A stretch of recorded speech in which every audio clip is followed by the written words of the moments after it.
Okay, welcome everyone to our Monday night leadership meeting. And I want to thank you guys for getting on the call tonight. My name is Susie, for those of you who don't know who I am.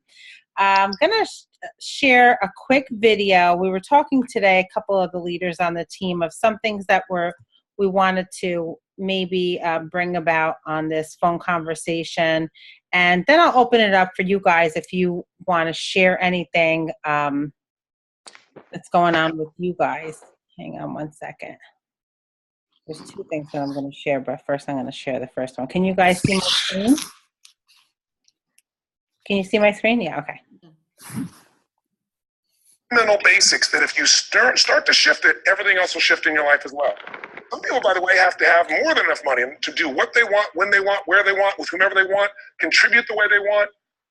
If that's their must, they find a way. I know that sounds overly simplistic, but it's true. Somebody once said you can take all the money in the world out of the hands of everybody, out of all the wealthy people in the world who are really successful, give it to other people. It wouldn't take too long. Those people have it back in their hands. It's not because they're manipulative. It's because they have a standard. Some are manipulative, don't get me wrong, but they got a standard of what they're going to find a way. Sorry, that's not the right one. This is the right one. Because I started watching, I'm like, wait a second, what's this about? What is this really about? Ultimately, change in anything, you're really talking about just raising your standards. What was that? I mean, I always tell people, if you want to know how to change your life, I give it to you in 3 words, boring as it sounds: raise your standards. What does that mean? Corny as it sounds. Raise your standards. Well, thank you for the breakthrough thought, Tony. I'm glad I wasted my time watching this little email with you. But think about it. Lasting change is different than a goal. You don't always get your goals, but you always get your standards. Maybe it would help you is to think about it this way. I try to explain standards to people with a different set of words. Think of it as everybody in life gets their musts. They don't get their shoulds. Right? Think about it. Most people have a list of shoulds, don't they? Don't you have a list of the shoulds, things you should do, you should follow through on? I should lose some weight. I should work out more. I should make more calls. I should respond more rapidly to my email, whatever, I should get into the office earlier. I should be, more confident. Whatever your should list is, people love to have their should list met, but it's kind of like New Year's resolutions. If it does, it's really exciting, but if it doesn't, which is most of the time, it's a little disappointing, but you kind of know it's not going to happen. But when you decide something is a must for you, an absolute must, when you cut off any possible, you say, I'm going to find the way, or I'm going to make the way. Human beings, when they resolve things, when they make a real resolution inside themselves, which is they raise the standard, they make it a must, they find the way. Think about it in your own life. Haven't you had some area of your life where you raise your standard and your life has never been the same? Maybe at one time in your life you smoked cigarettes, or you did something and you did it for years and you kept trying to change it, and kept telling yourself, I should. And then one day something happened. Something just clicked you over. Something took you over that kind of tipping point. And inside yourself, you said, no more. And it was a very, very different experience, wasn't it? Something inside of you shifted. And what was a should became a must, and you've never gone back. Is there an area like that in your life you can think of? Again, did you ever smoke cigarettes? Did you ever eat a certain way, drink a certain form of alcohol, and then finally say no more, and you just don't go back? And notice this, it doesn't really take any willpower anymore. Because somewhere when we make this click, when we make something a must, we attach ourselves to it. It becomes part of our identity. One thing I've learned in the last, 33 years of working with people from now over 100 countries, 4 million people, is human beings absolutely follow through on who they believe they are. If you said to me, well, I'm really going to work hard to stop smoking, but, I've been a smoker my whole life, and I am a smoker. I know your days are numbered. You're going to be back smoking cigarettes again, because we all act consistent with who we believe we are. I tell people the strongest force in the whole human personality is this need to stay consistent with how we define ourselves. If you define yourself as somebody who is really conservative, you're not going to be crazy and act nuts unless you're really drunk or something, and then you can say it's the alcohol, when it's really just you finally getting permission to be yourself. The alcohol is your excuse. If you're a really crazy person, you act crazy, outrageous, playful. You don't act conservative because that's not who you are. Very often people say, well, I can't do that. I'm not that kind of person. And I always say to people, really, when did you define yourself? I mean, really, how many years ago did you come up with what you could and couldn't do in your life? How many years ago? Most people, if they really look at how they're living their life today, it's based on a set of standards, a set of beliefs that they made choices about 10, 20, 30 or more years ago. I mean, very often we made decisions in our youth or very young about what to believe, about what we were capable of, about who we are as a person, and that becomes the glass ceiling, if you will, that controls us. There's a corny metaphor, but it's true. I remember one time I was with my family at the circus, and there was a person there, and they had this big, giant elephant. And you look at this elephant, and they take this little rope, put it around the elephant's neck, and they drive this stake into the ground. And I mean, you look at this, and you know that elephant could rip down the entire tent with almost no effort. And yet, the elephant doesn't struggle, doesn't try. Why? Because the elephant's conditioned. And they take that elephant, condition the elephant when it's a baby elephant. That's how they train him. When it's a little baby elephant and it doesn't have the power yet, they put a big rope around it and they drive this huge stake in the ground, and the elephant fights and fights and fights. And one day, finally, that elephant decides, I'm not capable of pulling this out. And once that becomes the definition of an identity of anyone, an elephant in this case, they don't even try anymore. It's just who I am. That's how it is. That's just the way it is in my life. I'd like to ask you to take a look at any place you've got a limitation and ask yourself, when did I decide to accept that limitation? And you may not even see it as a limitation. You might see it as just that's who I am. But so often in our lives, we've adapted to be a certain way so that we don't fail or so that people will like us or respect us, but it's not necessarily who we are. Joy comes when you're spontaneous. It's really hard to be truly happy when you're not being yourself. And most of us have no clue who we are. And so a big part of my work, if you've ever been to an event, you know, is to get people to do things spontaneously without thinking, because that's when the real you shows up. That's when the energy comes alive. And when you do that, when you start to connect to your true nature, suddenly there's energy available for you to set a higher standard for what you want in your life. That's what this is really all about. And when I talk about standards, when I talk about, you know, shoulds versus musts, think about your own life. I know there have been areas in your life where some point in time you just shifted and you raised the standard and your life changed. Because whatever people have their identity attached to, they live. We live who we believe we are. That's just how it works. It's just kind of like, I'll give you an example. Look at your physical body. Your physical body today is an absolute reflection of only one thing, not your goals, not your desires, but your standards. The identity you have for yourself. If your standard is you're an athlete, then there's a certain amount of strength, a muscle tone, and energy that's available in your body on a regular basis because that's who you are. And so you do whatever's necessary to maintain that identity. Again, the strongest force in the human personality is this need to stay consistent with how we define ourselves. Because if you don't know who you are, you wouldn't know how to act. Once you lock in on that identity, your brain finds a way to keep you there. If you say, you know, man, I'm overweight, I've always been overweight, I'm big boned, and that's the story you got, then you're going to always find a way to get back there. That's your settling point. That's your identity. That's where things lock in. If you see somebody who's in really great shape, you ask them, do you work out? You know the answer. Yes. How often? And they'll tell you 3 times, 4 times, 5 times a week, whatever. In a seminar, I'll ask people, who here works out at least 5 days a week? And I'm stand up. And you look around that room, and you know that they work out 5 times a week because you can see their body. You don't just get a result without some kind of action, without some form of ritual. Ritual meaning actions you do consistently. Now, do you think those people that are out there working out 5 days a week, do they have more time than you do? Or I have, or anybody else? Of course not. Is their life less busy? Of course not.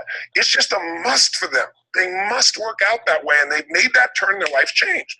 So I'm not saying you have to work out 5 days a week. I'm just saying whatever you really want, wants don't get met consistently. Standards do. Whatever you identify, this is who I am. And so it's not so much about changing your identity as there's expanding it. You know, deciding that, you know, instead of your goals to lose 10 pounds, which is not compelling, what if your vision was to get back to my fighting weight? You know, this year, this month, this next 90 days, I'm going to transform my body. I'm going to take on a new challenge. I'm going to find some technique or strategy. There's a million of them that can reframe myself where I'm going to feel younger, stronger, more vibrant than ever before.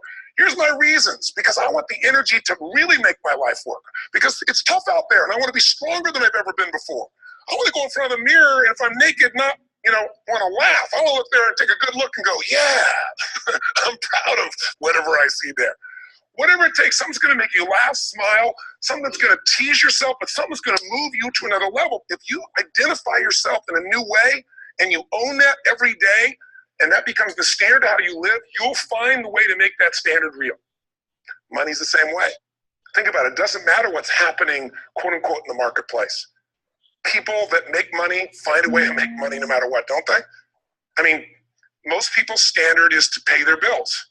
So that's what most people find a way to do, even when economic times get tough. Most people, if that's their absolute standard, they find a way. Some people's standard is pay their bills most of the time. And so most of the time they do. Some people's standard is not just to pay their bills, but to take care of their family and maybe even some of their friends. And they find a way. In fact, you know, some people may be in a family where they don't have enough money. They barely have money to pay their bills. They work their guts out. And then somebody, their mother, their father, somebody else, their sister gets ill, and there's not enough money to take care of it. Nobody else has money in the family. They don't either, but they find a way to get that money to take care of their mother or father, don't they? And pay their bills. They never could do it before. Why? The situation made them raise their own standard. And not everybody does that. Somebody else in the family might have money. They'll take care of their mother. It all comes down to the inner game, my friends. Changing your life is a change in the inner game. The outside world you can't control, but you have absolute control over this one if you learn the dynamics of what shapes you. And identity is one of those simple, clear, fundamental basics that if you start to shift it, everything else will shift in your life as well.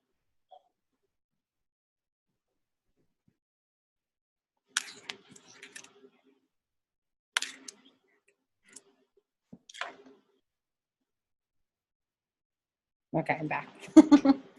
So I just wanted to open it up for anybody, see what kind of opened up for you with that.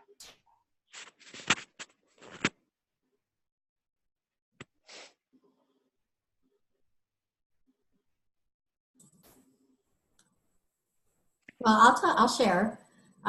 What it reminded me of was when we were at University in Action, and it was working on your identity and understanding the network marketing industry and accepting it as a viable career path versus what we've all been raised to understand as a career path. And when you identify yourself as a professional network marketer, it changes your standards, it changes your habits.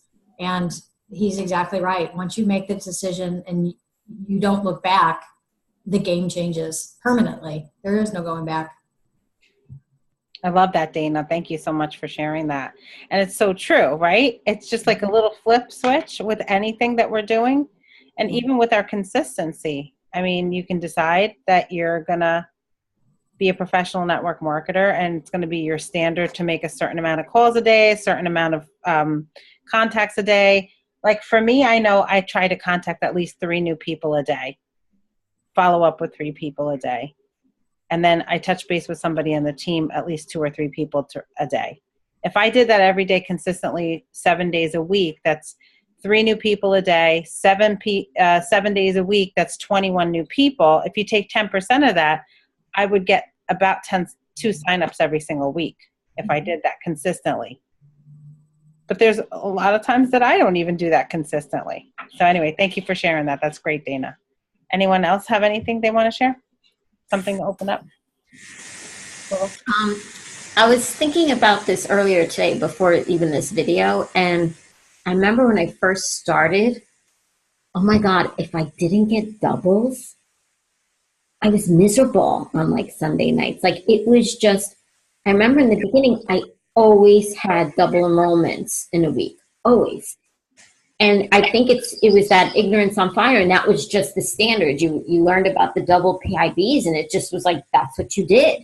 And I remember every so often, I think I would get, the first few months I would get only 1 in a week, and I was just so upset. I remember one week, it was literally Sunday at like 10 o'clock at night, and I was like, no, I have to get my doubles. And I remembered I had someone from Las Vegas that had spoken to me, and I called her, and it was just like, oh yeah, I meant to call you, and I got it, like, because my standard was double PIBs, and I just made it happen. And like, I need to get back to making sure that that's just the standard. And think about June Boom. When we had the June Boom, I was hell bent on getting the 10, and I didn't make the 10, but I did 9, which really was like upsetting. But, you know, if they didn't have that and I just didn't have my sights on, like, I'm going to get my hotel paid for, I don't know if I even would have had 4 that month or whatever. You just, you know, it really is what you set as the standard for yourself. And that really is a great reminder of it. Yeah, I love that. And we should really go back to the basics and back to the beginning. It's not ignorance on fire. Like you said, that was your standard. You weren't going to go to sleep on Sunday without doing that. Yeah, knew nothing but double PIBs. Like, that was just how I started, you know. You kind of lose your way after a little while. So now it's time to, you know.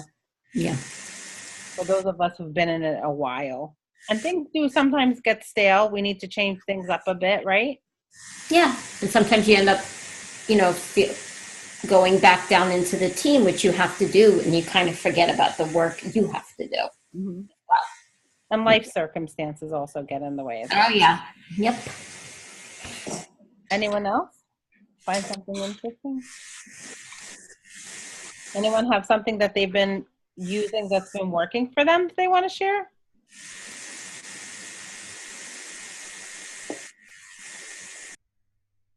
I'll share, Susie. You know, we talk about our musts and our shoulds. You know, my whole life I always said, you know, I should, you know, eat better. I should go to the gym. I should work out every day. I should, you know, work my business more consistently. And when he calls that should all over yourself, right? Because I know some of us went to go see Tony Robbins, but we're kind of shoulding all over ourselves. And that's not serving us. Like he said, we should do this, we should do that. And if it doesn't happen, it's like, oh, well, no big deal. But when that's not serving you anymore, you have to make that decision, that choice, because it really does come down to a choice. And I know in past experiences for me, whether it be with my health or my business, once I made that choice and that shift, everything changes, because those shoulds became musts for me. With my health and my physical self, I mean, they became musts. And I was very consistent in the, you know, with my food and my exercise, everything. And I saw the results. It was just, I was blown away. And even in my business, when I've made those commitments, it's just, when you make that shift and you're consistent and you're in consistent action every day, like Susie said, you know, the 3 by 3, you know, reach out to 3 people every day, you know, follow up with 3 people every day, reach down into your organization and just pour greatness into 3 people a day. And whatever that number is for you, you know, even for the people who work, you know, full-time, part-time already, even if that number is 1, pick a number. You know, it doesn't have to be 3. It could be 1 person a day that you're touching, or that you're trying, you know, you're going to help change their life. I mean, as long as we're consistent in doing that, whatever that number is, you know, just make that choice and stay consistent. I know, and for me, when I've stayed consistent, the results are there and everything just shifts. So thank you, Susie. No, I agree with you. And you know what? Yeah. The best thing to do is, even if it's just 1 person a day, if that's your goal and you're okay with that, make that 1 call a day, schedule it in your calendar. Because if it's not in your calendar, you tend to push it aside and do so many other things, and it doesn't happen, right? But if you make it a priority that that's something, like before you go to sleep, okay, tomorrow I'm going to call ABZ, you're definitely going to, whatever you write down is definitely what you're going to do. If you do more than that, then it's a bonus. But if you write that down and you say, okay, I'm going to call Barbara tomorrow, I'm calling Barbara tomorrow. No matter what, I'm going to try to call Barbara tomorrow. But if I didn't write that down, sometimes I'm like, oh, I should have called Barbara. Oh my God, I forgot to call her. I didn't, you know, make that happen. And then you start to beat yourself up and then you go backwards. You ever have that happen to you? Right? And to piggyback off of that, when I was not in action, that paralyzed me and I didn't do anything. So it's just, like you said, if it's 1 call a day, whatever that number is for you, just do it. It's just moving us closer to where we want to be. whether it be in our I always business. ask myself, is this taking me closer to my goal, or is it moving me farther away from my goal before Absolutely. deciding on what I do? Even if it's with the business, our health, anything in life. So, today I didn't feel like going to the gym. I was not in the mood, but guess what? I did it anyway because that's moving me closer to my goal. So I knew if that's become a part of my day. I schedule it, I do it, and that's it. And that really should be in all areas of my life. So I just know from what I've been through, when I stay in consistent action with whatever it is, it's just moving you closer to what you're set at, what you want in life, whatever that is. And I love a paper planner. I'm not crazy about having things on my phone because I forget. I like a paper planner. I write the thing. There you go, Deb. I write everything down in my schedule for the next week or whatever it is that I'm going to do, because then I can take a look at it and kind of guide myself on what I'm doing, whether it's doing stuff with the kids, whether it's doing stuff for my father or my mom. I have all of that in there, and then I can work around it, work around the nooks and crannies. Mm-hmm. And I liked what he said, like a human being will follow through on whatever they believe they are or who they are, and they will like zero in on it. And he said, like, if you think you're an athlete, you're going to, act like an athlete, be like an athlete. And I think too, even if you're not, I think that's where affirmations would come into, or even incantations where you're put a little more of your, body into it and a little more energy into the saying. And maybe even meditate on it if it's what you really want, or like I am a network marketer, or I attract so many people a day, write it down and affirm it. And I think it really does help that. And consistency is it, because every one of us that have talked, we all say, yeah, when I did that, but I'm not always consistent. And I think that's really the hardest thing. I don't know if accountability, if we need teams of accountability or what, but that's my biggest struggle right there too. So, and maybe the, affirmation is about, I'm always consistent in all that I do. I don't know, so yeah. We're making a change. We're making a shift. It's going to be a great 2018, but we have to start now. Yes. Because every 90 days a habit is formed. So if we start now, from now until the new year, 60 days until the new year, it's going to be something totally different going into NYKO. And that's where we should really focus on, this being our new 90-day sprint. We could start today, whatever happened, put that in the past and keep going forward. But if there's somebody that's struggling out there, or if we want to, talk about different things that have been working for us, this is the forum to do it. This is your call. This is not my call. This is your guys' call. So whatever it is that you guys want to, talk about on this call, that's what we're here for. I had my last session with PK last week, a couple of us, and he was telling us about how when you get somebody to enroll, and then you're supposed to call them on the 5th day and a certain amount of days, and I had no idea that you were supposed to do that at all. So that was, more helpful in going forward. Just learning things a little bit at a time, trying to process it all, but that was really helpful because I had never known that you were supposed to do that either. So that was good. That's good. Have you tried doing it?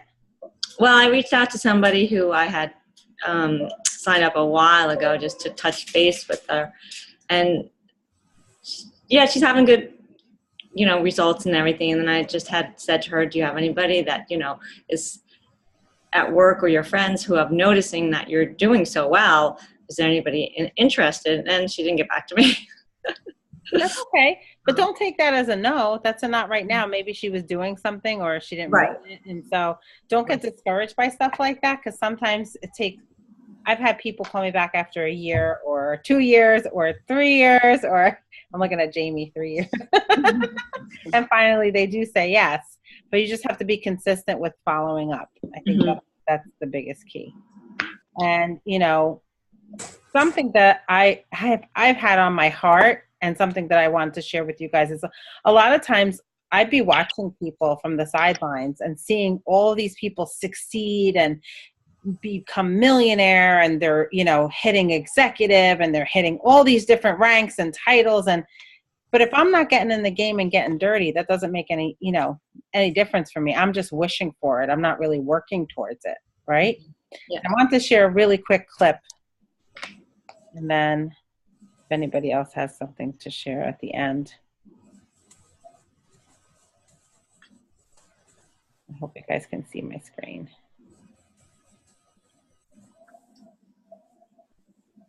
How many of you have ever seen anybody make a shot from the bench? Anybody? You ever seen anyone make a shot from the bench? How about this? How many of you ever seen anyone make a touchdown from the sidelines? It can't happen. I've never seen a top producer, a top performer sit at home and wait for someone to call or someone to come and buy his or her products. In order to have any chance at winning, you've got to get off the bench and into the game. Winners develop the habit of doing the things that losers don't like to do. And they do it with repetition. They do it over and over again. 1, 2, 3. When I got into sales, I practiced over and over my presentation in front of a mirror. Thousands of times I went through it. I would study the other people. I would study the experts that were in the business, and I would practice my close, my presentation the same way that they did. If you want to go to the top, you've got to practice. You've got to master the basics. We become what we think about most of the time. Our thoughts control our destiny. You are today where your thoughts have brought you. You are tomorrow where your thoughts will take you. If you want to be a winner, you've got to start thinking like a winner. I can tell you this, success will never be handed to you. You've got to take action if you ever want to get any results. If you ever want to create success, which will give you the confidence to take more action, and the cycle continues. There's a synergy, there's an energy that when people are working together towards a common goal, you will get results much greater than the sum of what you experience by yourself. But to be a team player, you got to know your role. You got to know what your part is. Sometimes you are going to have to sit on the sidelines. Sometimes you're going to have to do what your coach asks. Sometimes you're going to have to do some things that you don't like. That's part of being a team member. Sometimes you're the one that gets the score, and sometimes you're the one that gets to assist. Goals, attitude, motivation. E is excellence. Excellence is committing to constant improvement each and every day.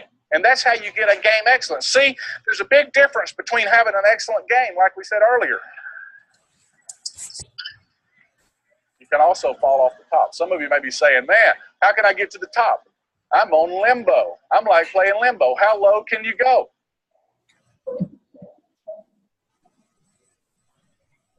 I love that short video. He says it straight out, right?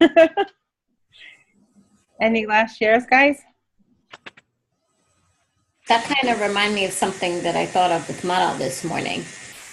We opened up in Ireland and Netherlands, and she has a family member over there. And, she could have just kind of did it from the sidelines and just did her post about opening up in there and hope the family member would see it. But she actually did contact her family member about it. And I think that's like the difference, like he's saying, like you could kind of do something and feel like you're really in the game, or you could have done what she did and just that I'm just going to do it. And that comes from just staying with this and just, being more of a professional. So that really reminded me of Mara this morning. Yeah, you really got to take it into your own hands if you really want something to happen for you. You can just throw paper towels at the wall and just hope one of them is going to stick, but that's not really going to get you where you want to be. If you want to be a millionaire with Isagenix, you really have to go out there and do the do and get inside the game and get dirty and play in the mud and, fall down a lot of times, And that what Silva mentioned was not like very easy for me to do. That's not something that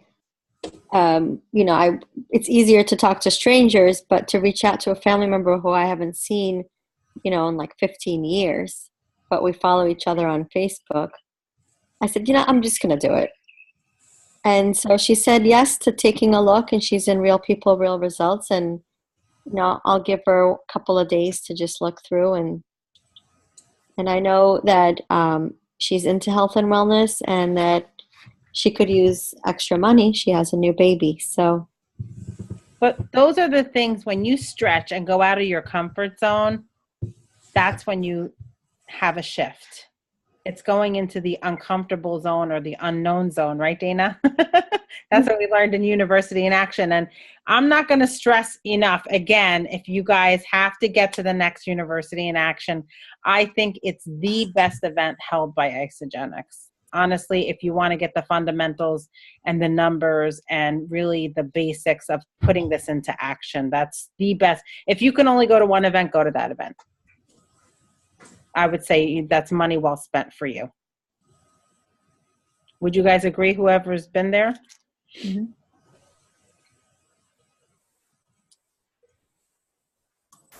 Absolutely, without a doubt. You cannot walk out of there without the belief in this industry and in this company and in yourself, because they give you all the facts and figures that give you the logic, and then they give you the tools and the practice time to strengthen your skill set. It's the game changer. I wish I'd gone 5 years ago. Thanks, Dana. I'm glad that you shared that. It's so important. Dana's kind of been watching for 5 years. a glorified product user for 5 years, right? Hey, better late than never. She put it into action. She got back to consultant that week, and she cycled, 11 times and became a 1-star. All because she went to that University in Action. Debbie's saying something. I don't know what she's saying. I said, wow. Right? Anyone else have something to share? I don't want to keep you guys too late. So, I want you guys to be interactive. I want you guys to tell us what kind of topics you want us to talk about. I know that we're getting a new training system. Michael Klaus and Lynn Hagedorn are working on putting a new site together. It's going to be a new training website. Once we get that up, we can train on that site. I think that would be really helpful once we implement it. But in the meantime, we can have it for open Q&A. I know on Thursday, Lisa DeMeo is going to have a open Q&A. She's going to, I'll put that call out to the team as soon as I get the info. Also, what's the next things that are coming up? There's a Super Saturday coming up in, did it just happen last Saturday? I must have missed it, I think. Was it November 4th? With Angela Maresca? I think I missed it. But there is a PK training. He's going to be here with the Evolved Economy. I believe it's on the 17th. And if you haven't gotten your New Year's kickoff ticket yet, please go on the site and get the ticket, because it's money well spent on your business. And it's also a tax deduction for us. And we're going to be in beautiful Phoenix in January. Beats being here in Jersey. All right, guys. Well, I thank you guys for getting on the call. Love you guys, and have a great night. Thank you. Thanks, Susie. Bye, guys.